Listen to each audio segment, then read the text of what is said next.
हाल ही में एक चौंकाने वाली खबर आई है। अमेरिका ने भारतीय फार्मा सेक्टर पर एक बहुत बड़ा टैरिफ लगा दिया है।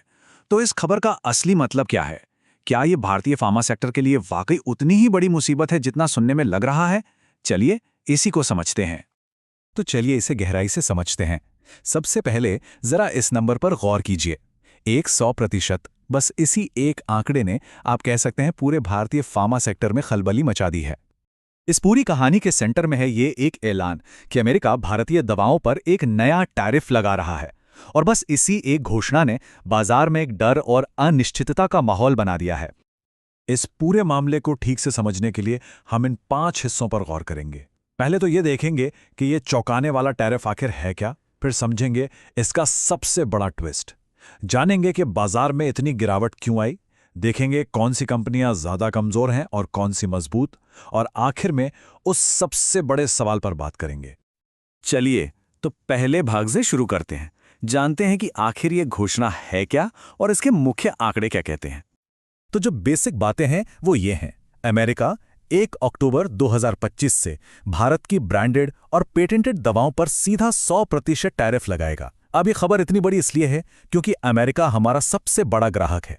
जरा सोचिए, हमारे कुल फार्मा एक्सपोर्ट का 1/3 से भी ज्यादा हिस्सा वहीं जाता है।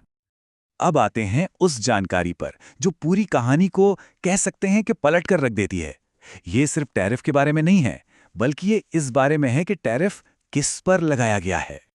लेकिन यहां एक बहुत बड़ा ट्विस्ट है। ये जो टैरिफ है ना, ये सभी दवाओं पर नहीं है। ये सिर्फ ब्रांडेड या पेटेंटेड दवाओं पर है, यानी वो दवाएं जो कोई खास कंपनी अपने ब्रांड नाम से बेचती है। और भारत से अमेरिका जो ज्यादातर दवाएं जाती हैं वो होती हैं जेनेरिक, यानी ब्रांडेड दवाओं की सस्ती कॉपी।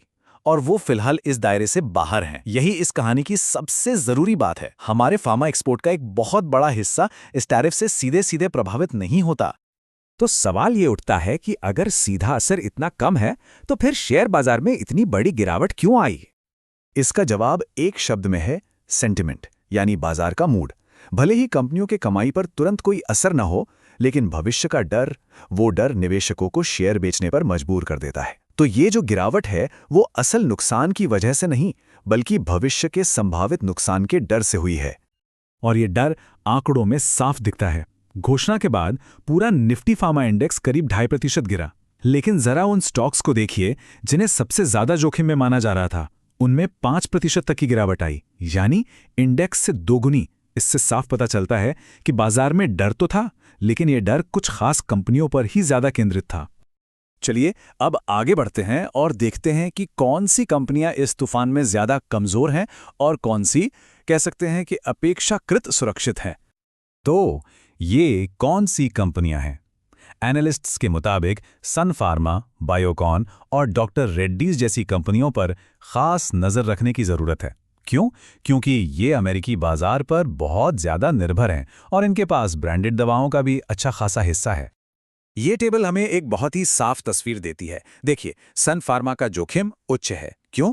क्योंकि अमेरिका में इसकी सबसे बड़ी मौजूदगी है और इसके पास ब्रांडेड दवाएं भी हैं। यही कहानी बायोकॉन और अरविंदो फार्मा की भी है।